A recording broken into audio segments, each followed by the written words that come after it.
இருக்கீங்க? நைட்டும் ஆகுது. அப்போது வீட்டு ஜன்னல்லேருந்து நீங்கள் வெளியே பார்க்குறப்போ ஒரு ஆள் உங்களை பார்த்துட்ருக்கான். ஆனால் அவனுக்கு முகத்தில் கண்ணோ மூக்கோ வாயோ எதுவுமே இல்லை.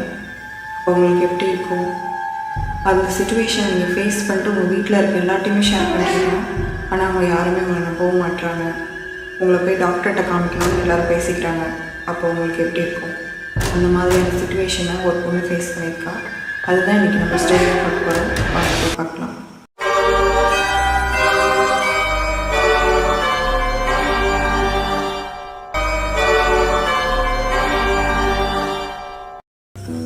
இந்த கதையில் ஒரு அம்மா, ஒரு அப்பா, அவங்களுக்கு 3 குழந்தைங்க இருக்காங்க. ஒரு அக்கா, ஒரு தங்கச்சி, ஒரு தம்பி. இதில் அந்த நடுவில் இருக்க பொண்ணு தான் அந்த கதையை நம்மக்கிட்ட சொல்கிறாங்க. அந்த பொண்ணோட பேர் நம்ம ஷெர்லின்னு வச்சுக்கலாம். ஏன்னா அந்த கதையில் அந்த பொண்ணோட பேர் மென்ஷன் பண்ணல, அதனால நம்ம ஷெர்லின்னு வச்சுக்கலாம். அப்போ அந்த கதை கேட்குறதுக்கு இன்ட்ரெஸ்டிங்காக இருக்கும். இந்த பொண்ணோட வீடு எங்கே இருக்குன்னா, சில பேர் வயலுக்கு நடுவில், காட்டுக்கு நடுவில்லாம் வீடு கட்டியிருப்பாங்கள்ல. ஆனால் வெளியே வந்துட்டு போகிறதுக்கு கொஞ்சம் பக்கத்தில் இருக்கும். ஆனால் ஃபாரஸ்ட் மாதிரியான ஏரியாவில் தான் இருக்கும். அந்த மாதிரியான இடத்துல தான் அவங்க வீடு கட்டியிருக்காங்க. ஒரு நாள் ஷெர்லின் அவங்க வீட்டு வெளியே ஜன்னல் வழியாக வேடிக்கை பார்த்துட்ருக்கா. அப்போது நைட்டு 10 மணிக்கு மேலே ஆகுது. அப்போது ஒரு ஆள் நிற்கிற மாதிரி இருக்குது. ஆனால் கருப்பாக தெரியுது. ஆனால் அந்த ஆளோட முகமே இல்லை. சரி, நம்ம அம்மா அப்பாட்ட போய் சொல்லலாம் அப்படின்னு போயிட்டு அந்த பொண்ணு அவங்க அம்மா அப்பா கிட்டே சொல்கிறா. ஆனால் அவங்க அம்மா அப்பா அது சொல்கிறத காதுலேயே வாங்கிக்கல. சரி, அம்மா அப்பா தான் நம்ம சொல்கிறத கண்டுக்க மாட்டாங்களே, நம்ம கூட பிறந்தவங்கள்ட்டையாச்சும் போய் சொல்லலாம் அப்படின்னு சொல்லிட்டு ஷெர்லின் அவளோட தம்பிக்கிட்ட போய் சொல்கிறான். ஆனால் அவன் தம்பி, நீ என்னை பயன்படுத்துறதுக்காக தானே சொல்லிகிட்டு இருக்க, மரியாதை கிளம்பிடு அப்படின்னு சொல்லி கத்திடுறான். அப்புறம் ஒவ்வொரு நாளுமே பார்க்குறா. நைட்டு மட்டும் வர உருவம் பார்த்திங்கன்னா காலையிலே வர ஆரம்பிச்சிருச்சு. அவளால் என்ன பண்ணுறதுனே தெரியல. சரி, நம்ம வீட்டில் இருக்க யாருமே நம்ம சொல்கிறத நம்ப மாட்டுறாங்க, அட்லீஸ்ட் நம்ம அக்காவாச்சும் நம்ம சொல்கிறத நம்புவாங்க அப்படின்னு ஷெர்லின் நினச்சிட்டு அவங்க அக்காட்ட போய் சொல்கிறா. ஆனால் அவங்க அக்கா என்ன சொல்கிறாங்கன்னா, ஃபஸ்ட்டு உன்னை அம்மா அப்பா கிட்ட சொல்லி ஒரு நல்ல ஹாஸ்பிட்டலில் கொண்டு போய் காமிக்கணும், ஏன் இப்படி பொய் சொல்கிற அப்படின்னு அவங்கள ஹர்ட் பண்ணிடுறாங்க ஷெர்லினை. அந்த பொண்ணுக்கு வர வர அவங்க வீட்டில் இருக்க யாரையுமே பிடிக்கல. ஏன்னா ஷெர்லின் உண்மையை தான் சொல்கிறாங்க. ஆனால் அவங்க வீட்டில் இருக்க யாருமே நம்பவும் மாட்டுறாங்க. நம்மளனா கூட பரவாயில்ல, அட்லீஸ்ட் அந்த பொண்ணு சொல்கிறத காதலியாச்சும் வாங்கலாம், அது கூட அவங்க அம்மா அப்பா பண்ண மாட்டுறாங்க. ஷெர்லினுக்கு என்னன்னா, அவங்க அம்மா முக்கியமாக வெளியே போய் விளையாட சொல்லுவாங்களாம். சுத்தமாக ஷெர்லினுக்கு பிடிக்காதான் வெளியே போய் விளாட்றது. வெளியே போய் விளாண்டாலே அந்த ஆள் பக்கத்துலேயே நிற்பாங்களாம். அந்த ஆள் சரியாக சாப்பிடாத மாதிரி ரொம்ப தின்னாக டார்க்காக தெரிவாங்களாம். அது மட்டும் இல்லாமல் ஃபேஸில் ஒரு ஃபீச்சர்ஸ் கூட இருக்காது. கண், மூக்கு, வாய் இந்த மாதிரி எதுவுமே இருக்காது. ஷெர்லின் அப்படி இருந்தும் அவங்க அம்மா சொல்கிற பேச்சை கேட்டுட்டு வெளியே போய் விளாட்லாம் அப்படின்னு போனாலும் அந்த மரங்களுக்கு நடுவில், அந்த புதருக்கு நடுவில் அந்த உருவம் நின்றுமா.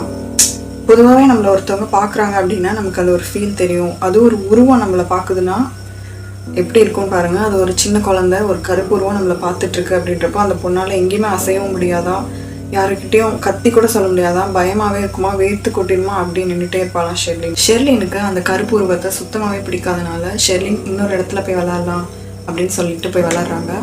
ஏன்னா அந்த கருப்பு உருவன்றது ஒரே இடத்துல பர்டிகுலராக ஒரு இடத்துல தான் இருக்குது, நம்ம எதுக்கு இந்த இடத்துல விளாடணும் அப்படின்னு சொல்லிட்டு வேற ஒரு இடத்துல போய் விளாட்றாங்க.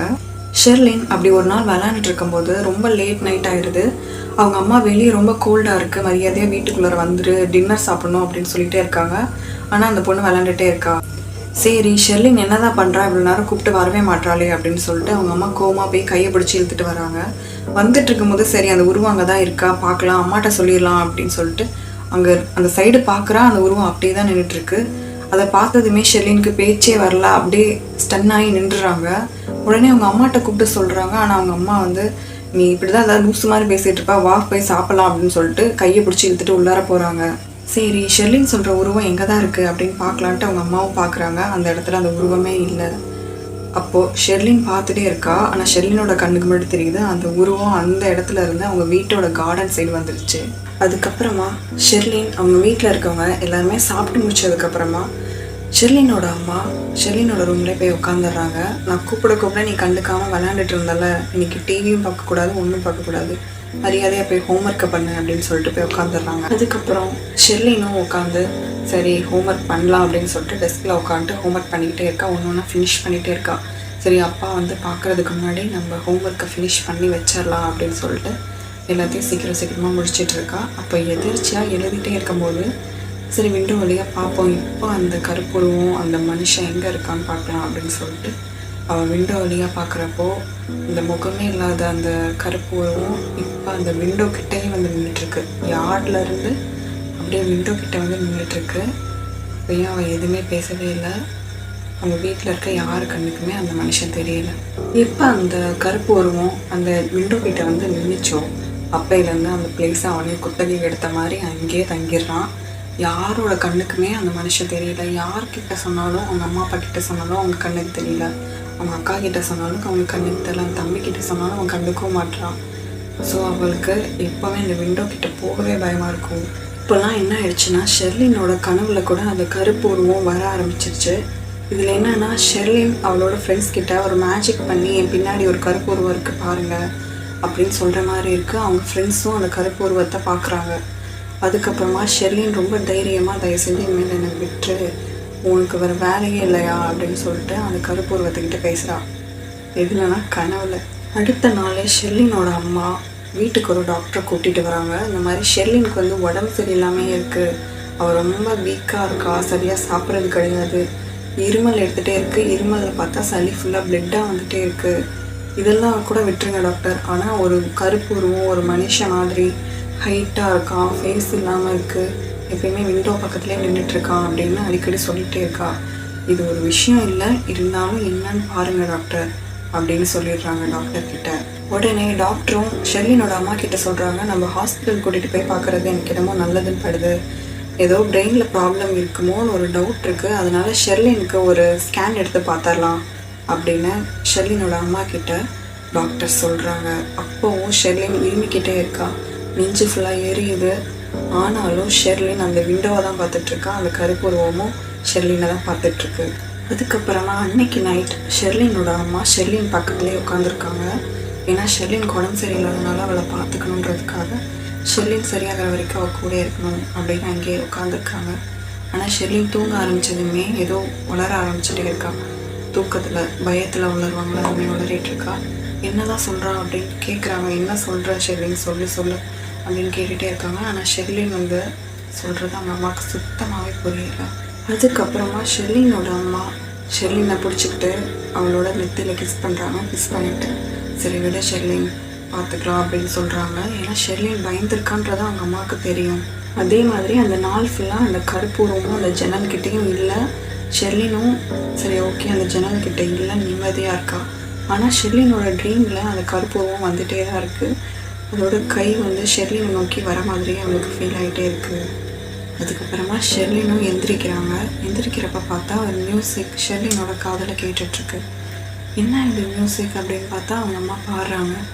பாடுறது மட்டும் தெரியுது, அவங்க அம்மா பாடுறாங்கன்னு தெரியுது. ஏன்னா லிப்ஸ் அசைஞ்சிட்ருக்கு அதனால தெரியுது. ஆனால் ஷெர்லினோட அம்மா என்ன பாடுறாங்கன்றது ஷெர்லினுக்கு கேட்கவே இல்லை. ஏன்னா ஷெர்லினோட அம்மா மியூசிக் அதிகமாக வச்சுட்டு அவங்க ஏதோ பாடிட்டுருக்காங்க. உடனே ஷெர்லின் வந்து அதிகமாக இருமிக்கிட்டே இருக்கா. இருமுறதில் பார்த்தா இந்த தடவை ஷெர்லினோட பிளட்டு அதிகமாகிக்கிட்டே இருக்குது.